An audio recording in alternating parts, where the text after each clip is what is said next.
circles that are closing for me, these full circles. One of the big full circles was recording last week's episode. That was really big for me. I understood that I had healed from the time that I had recorded The Enemy Within. If you haven't heard the original Enemy Within, I do recommend you hear it. It's actually in the description bar of last week's episode. It is also public on my Patreon page. So if you go to patreon.com/LetThereBeLuz, you'll find that episode there and you can listen to it. It's a really great episode. It's a really great explanation of the ego, the enemy within.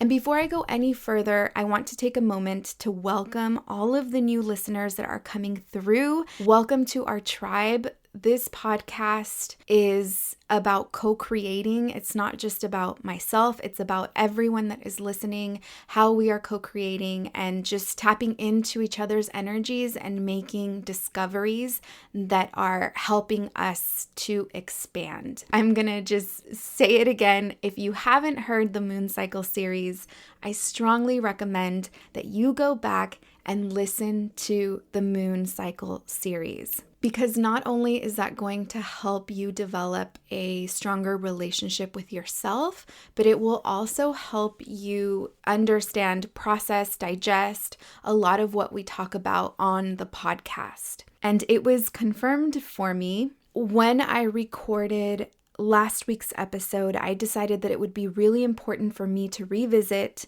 the book that I was listening on repeat during the time that I recorded the original version of The Enemy Within, of the ego. When I went to re-listen to it, I was completely mind blown. In episode 8 of the book, and don't worry, I'm not giving the book away. It has so many layers. So on episode 8 of the book, towards the end, he actually goes into how powerful women are during menstruation. He calls it a sacred time of transformation, and it is the time where we are birthing a new level of consciousness. He goes on about this subject for about 20 minutes. What is mind-blowing for me is that I cannot, for the life of me, remember him talking about this at all. It was as if I was listening to this teaching from him in chapter 8 for the first time. That is true, and it is also not true. It's true in the sense that I obviously was not digesting what he was teaching in this chapter. I was most likely not able to digest because I didn't have the spiritual maturity to comprehend what he was trying to tell me. So I didn't understand him. It is not true in the sense that he did plant a seed inside of me. I believe he planted a seed inside of me so deep that my subconscious was working through that teaching, working through the teaching along with my mind. And then later, during the midst of really heavy pain for myself, really heavy depression for myself, I attracted the information that I attracted on the Moon Cycle series. And I, to a certain extent, intuitively called upon my higher entities to guide me. If you've heard the Moon Cycle series, then you know that I received a series of messages from my intuition on steps that I needed to take. And when I took those steps, it consisted of not drinking alcohol during my menstruation, and then not using tampons during my menstruation, and then finally my menstruation aligning with the new moon. And when that happened, I knew that there was something deeper here, and that's when I uncovered the Moon Cycle series. Now, Eckhart Tolle never talks about the moon. He doesn't talk about how this energy is aligned whatsoever. So I'm going to tell you what he says in this chapter based on my perspective and based on what you and I, if you've listened to the Moon Cycle series, if not, you have a chance to do this after this episode, based on what you and I understand from what we've learned through the Moon Cycle series, as well as through putting the information to work, journaling and tracking our own personal cycles. So he goes on to say that for reaching new level or an expanded level of consciousness, men and women face two different sorts of battles. Men face the battle of thinking. So in last week's episode, we really went hard into thinking and the mind. From my perspective, the thinking portion, the egoic portion that is tied more so to the future, feels like to me that is aligned to the male energy. And the feelings of the past is more so aligned to the female energy. Again, this isn't something that Eckhart says. This is just the way I'm personally processing it.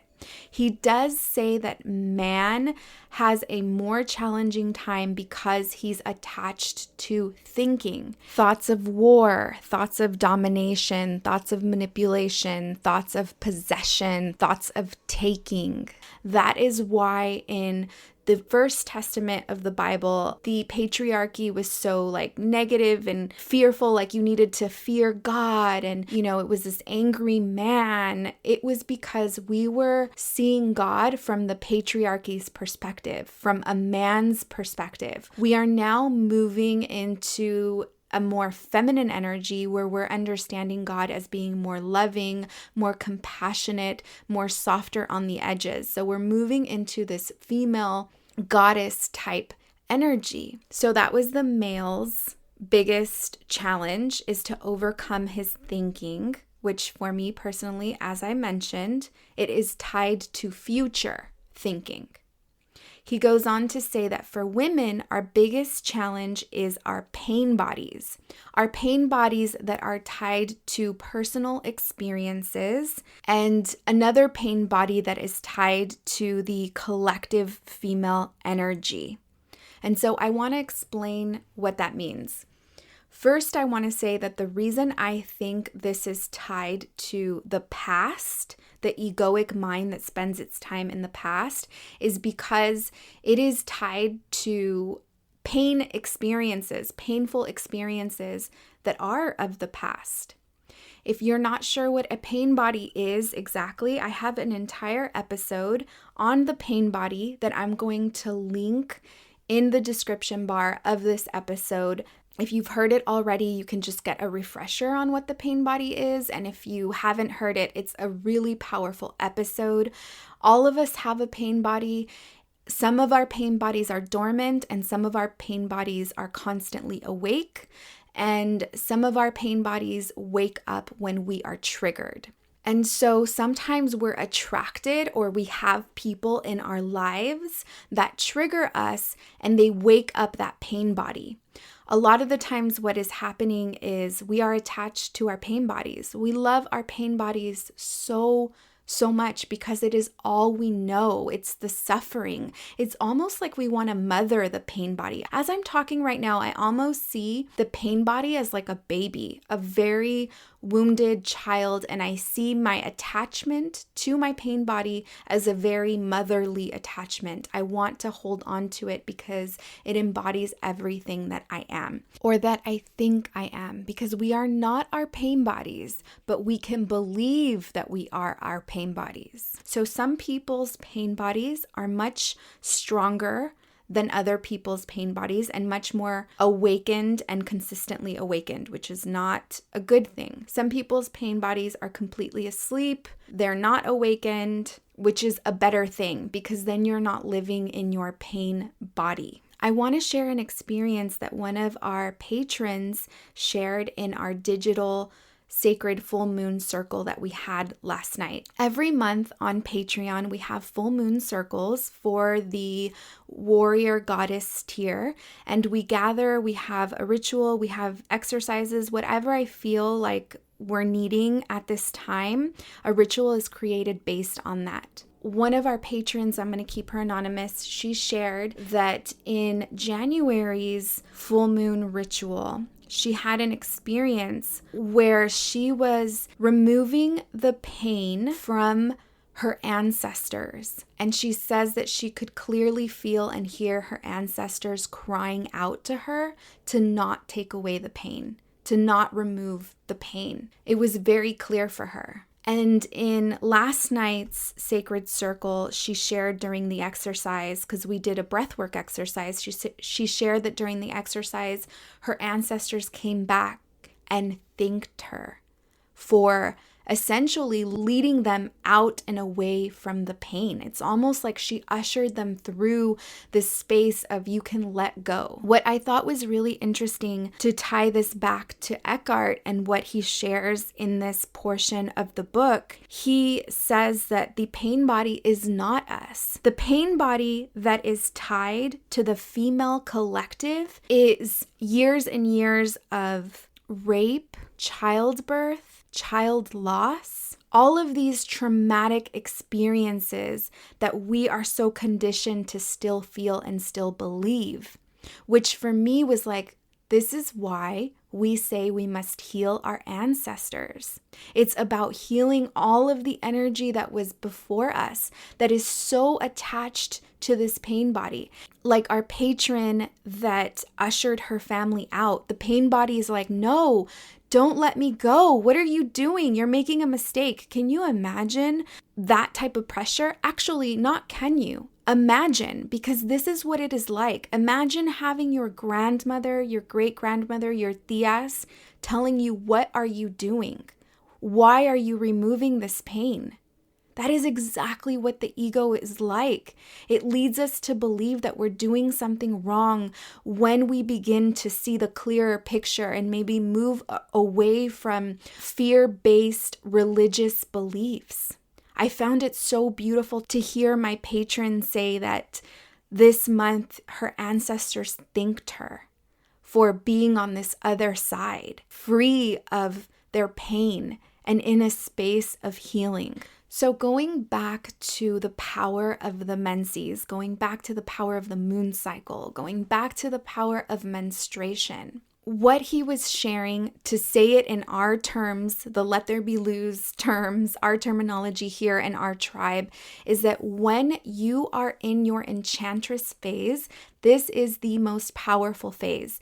We know this. We've been learning this. We have been practicing this. So we know this. He just solidifies it for us. The enchantress phase, as a reminder, is the week prior to menstruation, prior to our bleed.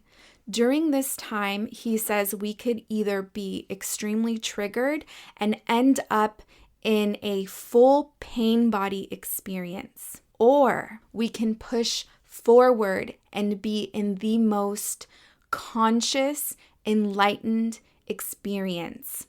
This is why I believe that so many of you are attracted to these teachings. This is why I believe that we have so many avid listeners on Let There Be Luz that are dedicated to the teachings, dedicated to the podcast, is because we learned that in the Moon Cycle series. We're learning to embrace the beauty and the power that takes place during our moon cycle instead of being completely taken over by our pain bodies and living in complete egoic mind. He says it's almost like an entity, like being possessed. And we've talked about this in the Moon Cycle series. If you are a man and you're listening, then you know that this energy rules your home. As a man, you actually have the opportunity to help your beloved overcome the awakening of the pain body. You can actually lead her back to a place where you help her understand this is your pain body speaking. Remember not to connect to this energy. And it is also your responsibility to not connect it. And your house will function in so much more harmony if you are both conscious of the enchantress phase. So we can either tap into the pain body, be fully unconscious, or it's the gateway, it's the opportunity to be fully conscious and fully present and tap in to an energy that is far beyond the masculine and the feminine, that is an energy that is of God, that includes both of those and is not separate from either of those energies. So I just want to go back and quickly clarify that he mentions that there are 2 pain bodies that women deal with that we need to overcome in order to expand our level of consciousness, okay? There's one pain body that the man is connected to, which is the thinking one, and then the women are connected to these 2 pain bodies, one being the collective female pain body, which includes a lot of pain and is a bit more challenging to overcome. Most especially because women will find solidarity in this pain together. Okay, think about that.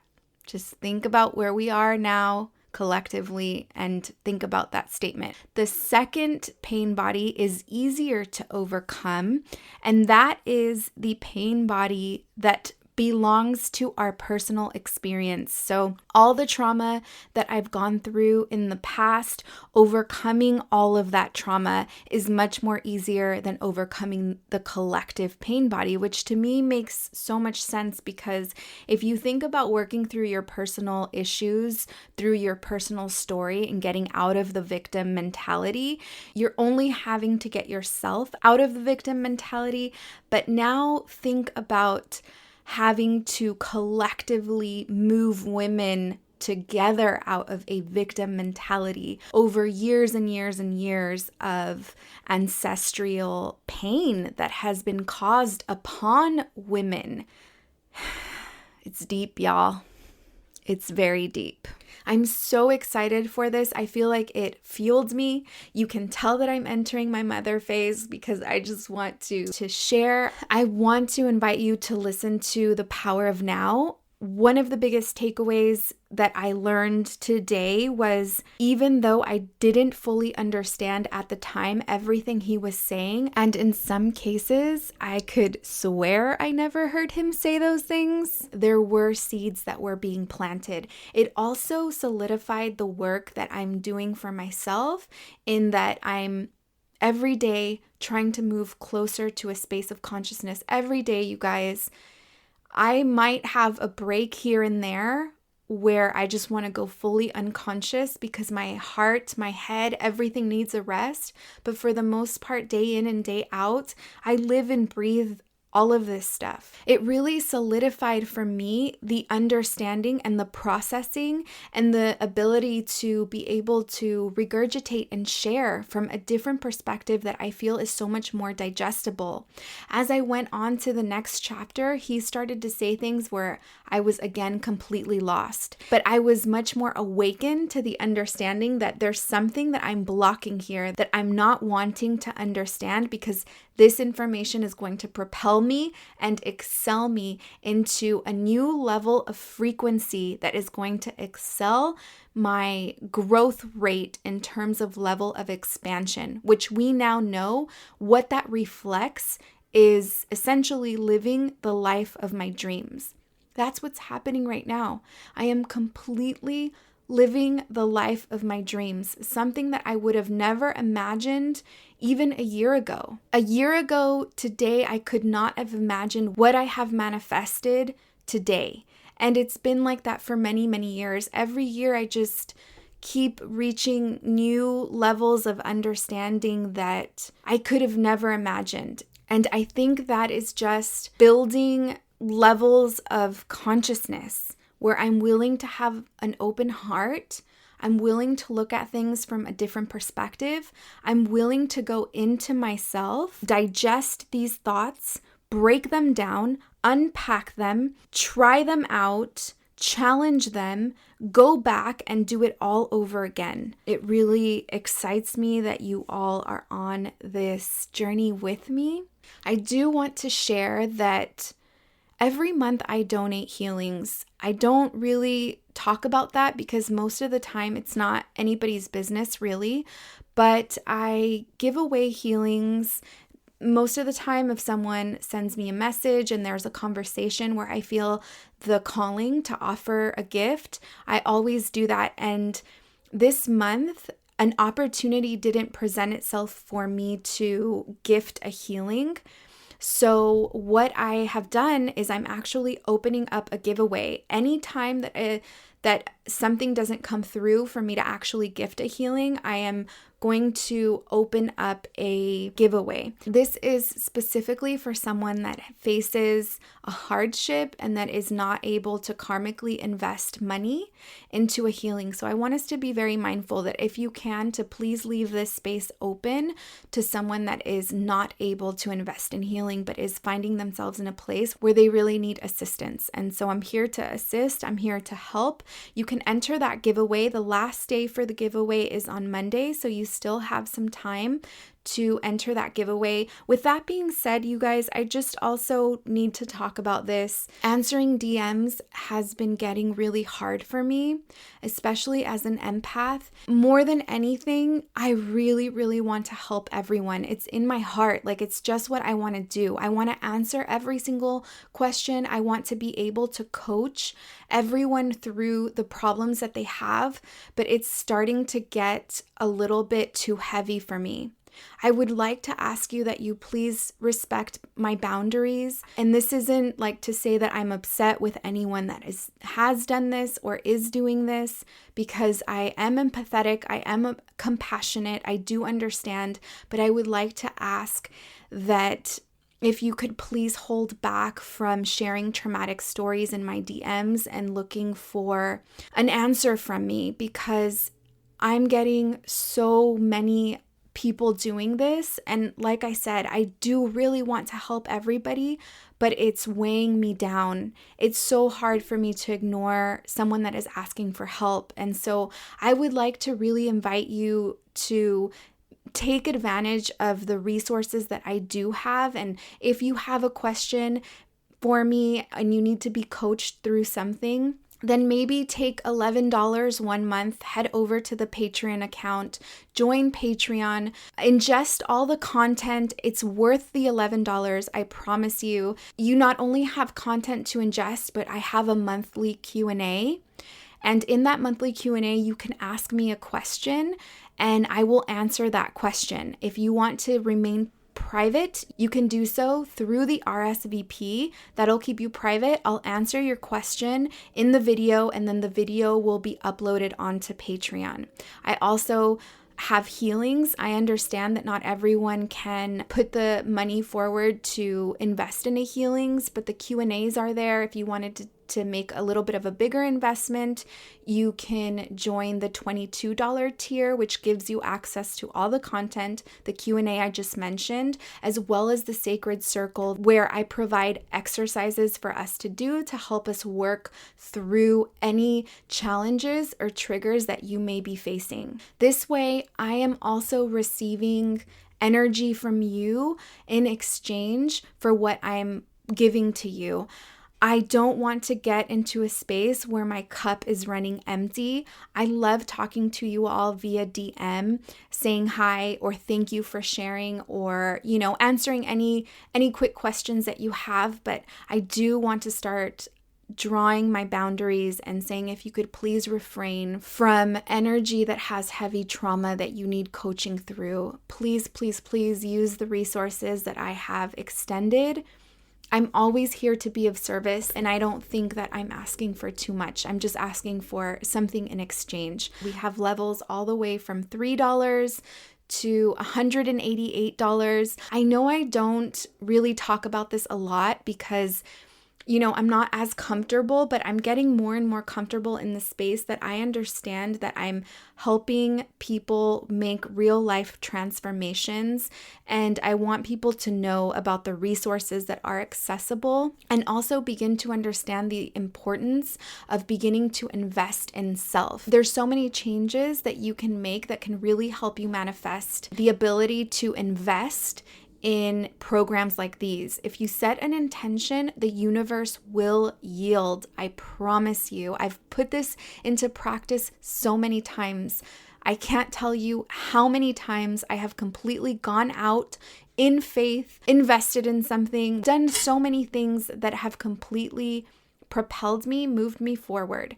And so if you're called to any of this, I would like to invite you to check out the Patreon page and look at the tiers and the levels that are available. The $3 level, you all, I thank you all so much because you all really come in and are sustaining out of the gratitude of your hearts. And I see you, and it means so much to me. You can check it out for the first month. If it's something that you don't resonate, you can always, leave. It's fine. It's okay. I just want you to know that if you utilize it the way it's intended for it to be utilized and understand that you're investing in yourself, then you can really experience some breakthroughs because we are coming together collectively, understanding that we have pains and we have triggers that need to be cleared, and we can lean on each other for support to help clear these triggers or these pain bodies. I love you with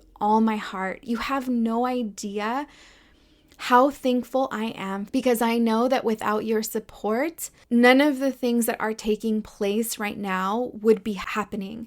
You have given me the courage to get on this microphone for a little over a year, almost every single week, and really cultivate and develop my confidence, my inner knowing, and it's helping me accomplish goals that I have. And I just want you to know that every time I accomplish a goal, we're accomplishing it together. This is something that we are doing co-creatively in the same way that every time you accomplish a goal, I feel so proud of you because you're part of my expansion. We are part of each other's collective expansion. So I just want you to know how much I honor you and how grateful I am to all of the amazing things that are happening to us. The last thing I want to leave you with is Eckhart Tolle mentions in The Power of Now, how do you know that what is positive and what is negative is negative? How do you know? He goes on to say, we don't know. We don't know. And he goes on even further to say that negative experiences can be the most positive experiences in our lives. We've talked about this on the podcast before. To walk through your challenges, not suppress them, not walk around them, but walk through the fire. And then to give thanks for the fire and the lesson that it is bringing. Because that is what is going to help us excel in ways that we can never imagine. If positive after positive after positive after positive kept happening, we would not be expanding. We would not be growing. It would actually be a negative. May the light within grow stronger.